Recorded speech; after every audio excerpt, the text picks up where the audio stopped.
Oke, assalamualaikum. Kembali lagi di channel saya Avandi Pro. Di video kali ini adalah video lanjutan dari video part pertama, yaitu instalasi /CC board.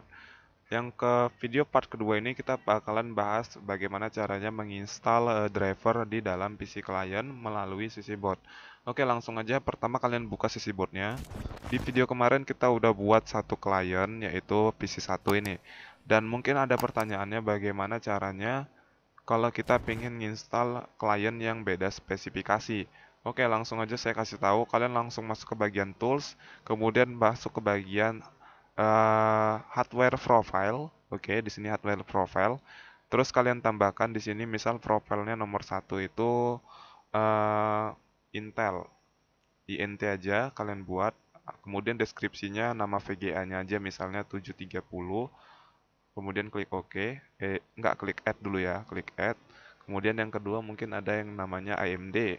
Kemudian dia pakai GT misalnya 1080 lah. Oke, 1080 GTX ya. Kemudian Add. Ya seperti ini, simpel aja untuk hardware profile-nya. Untuk kalau misalnya ada tiga atau VGA-nya berbeda tiga, kalian masukkan juga tiga ya. Ini namanya terserah kalian, profilnya ini mau nama apa terserah. Oke, oke, kalau udah ya, kalau udah klik OK. Dan di sini hardware yang pertama kan nomor satu ini saya pilih ke klik kanan. Ya, ini untuk PC pertama, edit client. Di bagian eh, apa namanya hardware profile, ini kalian tentukan PC klien nomor satu ini dia pakai Intel atau AMD atau yang mana, ya, atau yang PGA yang mana gitu. Nah, di sini saya pilih yang pakai AMD ya. Oke, kalau udah jangan lupa untuk change display-nya ya.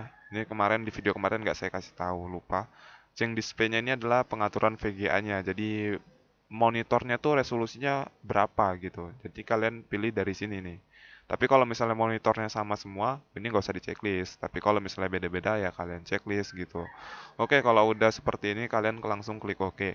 Dan bagaimana cara menginstal drivernya? Yang pertama kita harus mengizinkan dia untuk mengakses image dari PHD-nya dengan cara mengklik kanan, pilih Super Client. Ini Enable Super Client. Klik. Kemudian kalian checklist di bagian Windows-nya, Windows 10. Kemarin kan kita pakai yang PHD Windows 10. Oke, kemudian klik OK.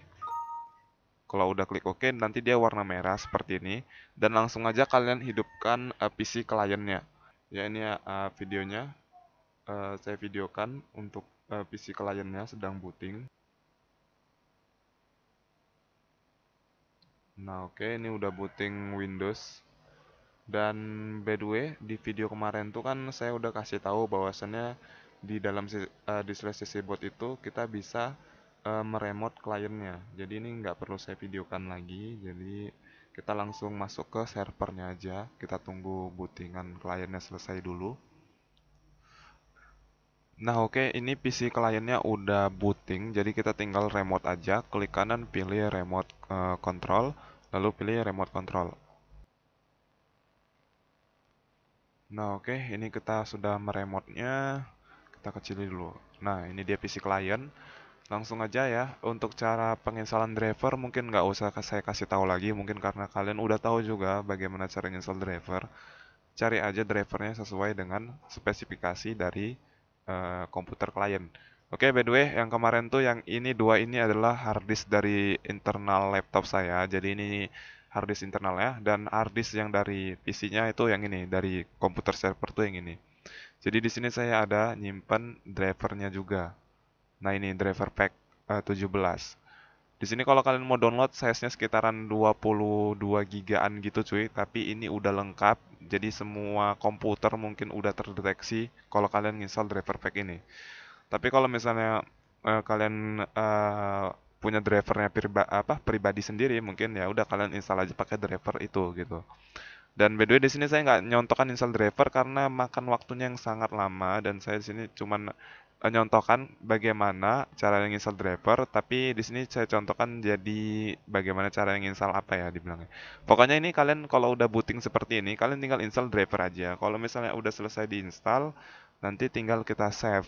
Nah, saya mau contohkan bagaimana, misalnya saya install aktivasinya dulu lah. aktivasi Windows 10-nya ini. Contohnya, anggap aja aktivasi ini sebuah driver gitu. Jadi seperti itu. Oke, kita pilih aktivasinya untuk Windows 10 ini. Kita close, activation, kemudian activation Windows. Oke, aktivasinya sedang berjalan. Anggap aja ini saya lagi install driver gitu. Nanti kalau udah selesai install bagaimana? Nah, seperti itu. Nah, kalau udah diaktifasi seperti ini, kalian tinggal close aja, kemudian shutdown PC kliennya. Nah, jadi intinya kalau udah kalian install driver di PC klien, kalian tinggal shutdown PC kliennya. Dan kalau udah di kita langsung save image-nya. Ini lagi shutdown ya PC kliennya. Kita close aja karena ini nanti bakalan disconnect juga. Oke, kita tunggu sampai warna merahnya ini berubah jadi merah gelap. Artinya dia sudah mati gitu PC kliennya. Ini masih merah terang. Dan oh ya, di sini kan link speednya tuh cuma 100 megabit. Karena LAN saya tuh cuma 100 megabit, jadi ini nggak disarankan untuk di slash. Jadi di slash itu dia harus minimal itu ya harus 1 gigabit RAM, apa 1 gigabit LAN untuk kliennya supaya supaya transfer datanya lebih cepat.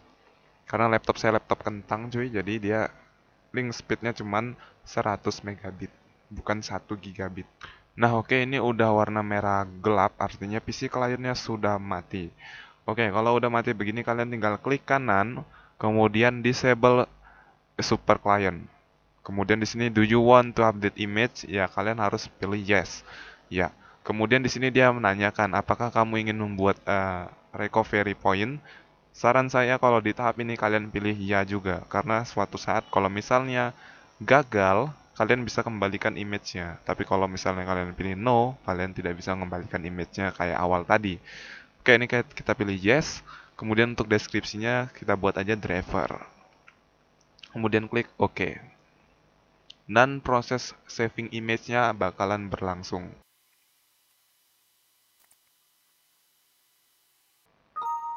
Nah, oke, ini udah selesai di save. Jadi kalau udah selesai begini, penginstalan drivernya udah selesai, kalian tinggal coba hidupkan lagi komputer kliennya apakah sudah naik atau belum drivernya. Seperti itu. Dan kalau misalnya ada PC yang kedua atau PC yang nomor 2, PC klien nomor 2, kalau misalnya dia speknya sama dengan PC server sama dengan PC klien satu, kalian tinggal klik kanan, pilih edit aja, edit client, terus pilih aja ini hardware profile-nya dia pakai yang mana. Nah, seperti itu. Kalau yang ini berarti AMD, berarti PC keduanya juga AMD karena sama speknya gitu kan.